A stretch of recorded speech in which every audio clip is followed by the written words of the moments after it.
കൊച്ചിയെ സംബന്ധിച്ച് ഇന്ന് പ്രധാനമായും ഷെഡ്യൂൾ പരിപാടികൾ അധികമൊന്നുമില്ല. പക്ഷേ വിവിധ മന്ത്രിമാർ രുടെ ഔദ്യോഗിക പരിപാടികൾ പലതുകൊണ്ട് ആരോഗ്യമന്ത്രി വീണ ജോർജ് പങ്കെടുക്കുന്ന വിവിധ പരിപാടികൾ ഇന്ന് ജില്ലയിലുണ്ട്. അതുപോലെ തന്നെ പെരിയാർ മത്സ്യക്കുരുതിയുമായി ബന്ധപ്പെട്ട് കഴിഞ്ഞ ദിവസം ഈ പരിസ്ഥിതി സംഘടനകളും അതുപോലെ തന്നെ വിവിധ സർവകലാശാല പ്രതിനിധികളും എല്ലാം ഉൾപ്പെട്ട വിദഗ്ധ സമിതി ഒരു റിപ്പോർട്ട് തയ്യാറാക്കി കഴിഞ്ഞ ദിവസം മന്ത്രി സജി ചെറിയാൻ സമർപ്പിച്ചിരുന്നു. ഇതുമായി ബന്ധപ്പെട്ട ഔദ്യോഗിക പ്രകാശന കർമ്മം ഇന്ന് വരാപ്പുഴയിൽ നടക്കും.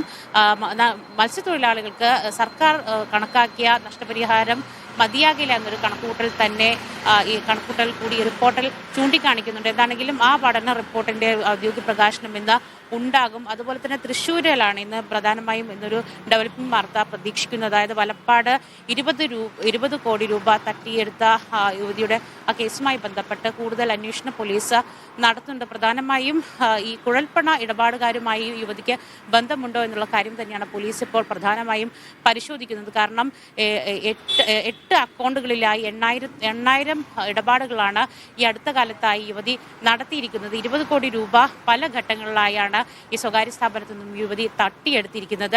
എന്താണെങ്കിലും ഈ കേസുമായി ബന്ധപ്പെട്ട് പോലീസ് സമഗ്രമായ അന്വേഷണം തന്നെയാണ് മുന്നോട്ട് കൊണ്ടുപോകുന്നത്. ഇതാണ് പ്രധാനമായും മധ്യകേരളത്തിൽ നിന്ന് നമ്മൾ പ്രതീക്ഷിക്കുന്ന ഡെവലപ്പിംഗ് വാർത്ത. ജിൽസി.